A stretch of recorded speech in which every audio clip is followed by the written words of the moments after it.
Hey everyone, and welcome to this Vital Elixir Explainer. I am so glad you're here with us today. Look, in this session, we're going to tackle a topic that affects literally millions of us as we age, yet for some reason, it's still one of those silently suffered conditions. Yep, we are talking about bladder control. Specifically, we're going to explore why waking up to use the bathroom 2, 3, or even 4 times a night, or getting hit with those sudden, frantic moments of urgency, is absolutely not just some mandatory part of getting older. More importantly, we're going to look at the actual science of how you can safely and naturally regain your control, your independence, and quite frankly, your confidence. So let's start with a very real question, and I really want you to be completely honest with yourself here. Do you find yourself planning every single road trip around where the bathroom stops are? Or maybe you're constantly scanning the grocery store for the restroom the exact second you walk through the doors. Or, maybe you leak just a little bit when you laugh at a good joke, or cough, or sneeze. Listen, this is an incredibly relatable midlife struggle. You might be telling yourself, well, I've had kids, or I'm just getting older, I guess this is just what happens. But I'm here to tell you right now that leaking, urgency, and that constant, draining nighttime exhaustion do not have to be your new normal. First off, I just want to validate how incredibly frustrating and isolating this can feel. Whether you're a woman navigating the effects of menopause and childbirth, or a man dealing with very natural prostate changes, the mechanics of your pelvic region are shifting.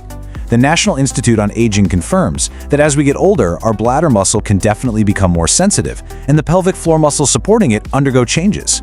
But here's the thing to remember. The bladder is a muscle, and just like any other muscle in your body, it might be shifting, but it is not permanently broken. It can absolutely be retrained. And the sheer scale of this is just massive. Bladder control issues affect 1 in 3 adults in midlife. 1 in 3, that's huge. If you're dealing with this, you are absolutely not alone. People are just too embarrassed to talk about it. But we're breaking that silence today, because knowing just how common this is should really reassure you that there's a wealth of research out there on how these exact muscles can be safely and effectively supported. The moment you mention a bladder leak to anyone, the very first piece of advice is almost always, oh, just do your Kegels. But we really need to demystify this right now, because it is the single biggest misconception in pelvic floor health today. Kegels only actually work if your pelvic floor is hypotonic, which means weak or loose. However, for a lot of adults over 45, especially those dealing with chronic stress, a history of holding in urine, or even just chronic constipation, the pelvic floor is actually hypertonic, meaning it's way too tight. If your muscles are already in this constant clenched state of spasm, doing hundreds of Kegels is exactly like doing heavy bicep curls on a muscle that's already completely cramped up. It doesn't help. In fact, it can actually make that urinary urgency and frequency so much worse. So the absolutely crucial point here is that you've got to release that muscle tension first before you can even think about rebuilding strength. So here's your very first actionable step, the reverse Kegel. It's actually a super simple diaphragmatic breathing technique. You just lie on your back with a hand on your belly. As you inhale deeply, instead of squeezing up, I want you to imagine your pelvic floor gently dropping and expanding, kind of opening up like a parachute. Practice that relaxation. And hey, remember, if you ever feel unsure about this, a single visit to a pelvic floor physical therapist can be incredibly life-changing. They can give you completely customized guidance. If you're dealing with an overactive bladder, what's really happening is that your brain and your bladder have essentially developed a really bad habit. Your bladder sends a full signal when it's only holding a tiny amount of liquid, and your brain just completely panics and screams, "Go right now!" We have to break that neurological panic cycle. So here is a safe, actionable protocol to stop that sudden urge right in its tracks. When you feel that immediate, desperate need to go, do not sprint to the bathroom. Step 1, just stop and stand completely still. Step 2, do 5 to 10 very quick, gentle pelvic floor squeezes. I know it sounds counterintuitive, but this actually sends a reflex signal back to the bladder muscle telling it to relax. Step 3, distract yourself for just 5 minutes. Read a page of a book, check your email, or just do some deep breathing. Finally, Step 4, once that intense urge subsides a bit, walk calmly to the bathroom. Now let's talk about how to build on this using what's called the 15-minute rule. In week 1, your goal is to just wait 5 minutes after that initial urge hits. In week 2, try stretching that delay to 10 minutes. By week 3, you're aiming for 15 minutes. By gradually extending this wait time, you are actively, safely, and sustainably rewiring that brain-bladder connection. You're literally teaching your bladder to hold more and signal you way less frequently. You might not realize this, but our daily environmental inputs totally dictate the irritability of our bladder lining. Basically, what you put in your mouth directly affects how your bladder behaves. The primary bladder bullies out there are caffeine, alcohol, artificial sweeteners, and highly acidic foods. Caffeine, for example, isn't just a diuretic that makes you produce more urine, it actually acts as a direct muscle stimulant. It literally causes the bladder to spasm and contract way too early.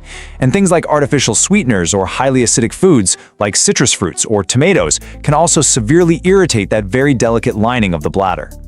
And look, this isn't just me guessing here. The American Urological Association explicitly states that certain dietary triggers act as diuretics or direct irritants to the bladder wall. Medical guidelines fully back up the fact that modifying what we consume is a primary, effective way to soothe the bladder and really cut down on that urgency.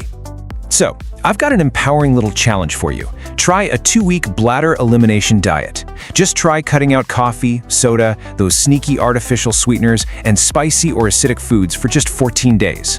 Swap them out for plenty of water, some nice herbal teas like chamomile, and non-citrus fruits like melon. Keep a super simple daily diary while you do it. I honestly think you'll be amazed at how quickly your urgency drops simply by getting those environmental irritants out of your system. Now, while your diet and retraining those habits are absolutely the foundation, there are a couple of natural compounds that can provide some fantastic extra support for your bladder muscles. First up is magnesium. We hear a lot about magnesium for better sleep or for leg cramps, but that's because it's a brilliant natural muscle relaxant. Magnesium glycinate in particular may help relax those bladder muscles overnight, which really helps reduce those sudden spasms. Second is pumpkin seed extract. Some clinical research actually suggests that the unique phytosterols found in pumpkin seeds may help strengthen the pelvic floor muscles and soothe the bladder lining, safely helping to turn down the volume on those sudden, urgent signals. But hold on, a very, very crucial point right here. Safety always comes first. You must always consult your healthcare professional before starting any new routines or taking new supplements. This is especially true if you are on blood pressure medication or diuretics, because supplements can absolutely interact with your prescriptions. Your medical safety and working in partnership with your doctor should always be your top priority.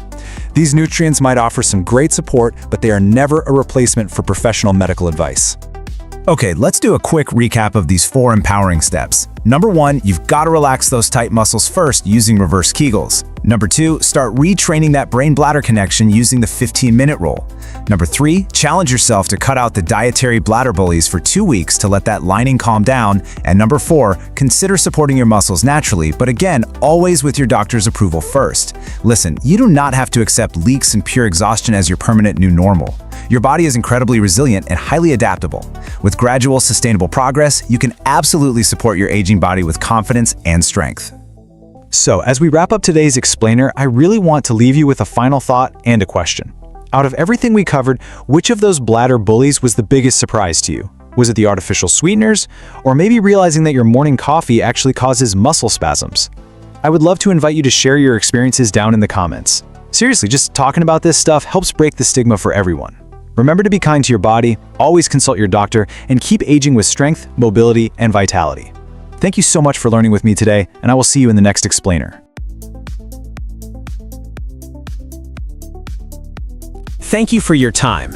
Subscribe for more health education. Like the video and share it to help others stay informed.